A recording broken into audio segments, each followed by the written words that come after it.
प्रधानमंत्री नरेंद्र मोदी के जन्मदिन 17 सितंबर से भारतीय जनता पार्टी सेवा पखवाड़ा शुरू करने जा रही है। श्री मोदी के जन्मदिन 17 सितंबर से महात्मा गांधी और लाल बहादुर शास्त्री के जन्मदिन 2 अक्टूबर तक के 15 दिनों में भाजपा स्वच्छता अभियान, बेटी बचाओ बेटी पढ़ाओ और दिव्यांग शिविरों में सेवा काम करेगी। भाजपा के प्रदेश प्रवक्ता संजय श्रीवास्तव ने बताया कि इन 15 दिनों में हम विशुद्ध रूप से सेवा का काम करेंगे।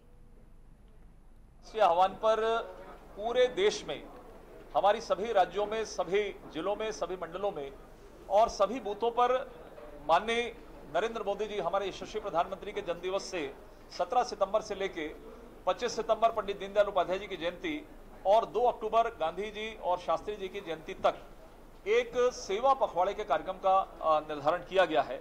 उसके अंतर्गत 17 सितंबर से लेकर 2 अक्टूबर प्रतिदिन अलग अलग प्रकार के कार्यक्रम यहां पर संपन्न किए जाएंगे। कुल मिलाकर माननीय मोदी जी का आह्वान, भारतीय जनता पार्टी का आह्वान कि हम वर्ष भर राजनीतिक क्षेत्रों में काम करते हैं, अलग अलग गतिविधियों में रहते हैं, लेकिन ये जो पखवाड़ा है, जो सेवा पखवाड़ा है, इस सेवा पखवाड़ा में 15 दिन हम विशुद्ध रूप से आम लोगों के बीच में जाकर, गरीबों के बीच में जाकर हम सेवा के काम करेंगे और गरीब कल्याण के कार्य।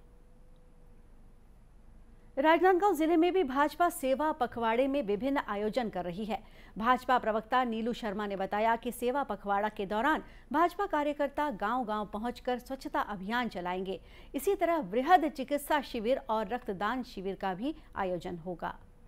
भारतीय जनता पार्टी के द्वारा, भारतीय जनता पार्टी के मोर्चों के द्वारा, भारतीय जनता पार्टी के सभी प्रकोष्ठों के द्वारा अलग अलग कार्यक्रम जो है प्रधानमंत्री जी के जन्मदिन के अवसर पर सेवा कार्य के रूप में किया जाएगा। जैसे रक्तदान शिविर, स्वच्छता अभियान, साथ ही वृक्षारोपण, जल संवर्धन, इसके साथ ही अलग अलग जो है वो शिविर लगाकर दिव्यांगजनों को जो है उनके शिविर भी लगेंगे। इसके अलावा बेटी बचाओ बेटी पढ़ाओ के साथ साथ विभिन्न तमाम जो कार्यक्रम हैं वो इन 15 दिनों में सेवा के रूप में जो है वो भारतीय जनता पार्टी उनके जन्मदिन को मनाएगी।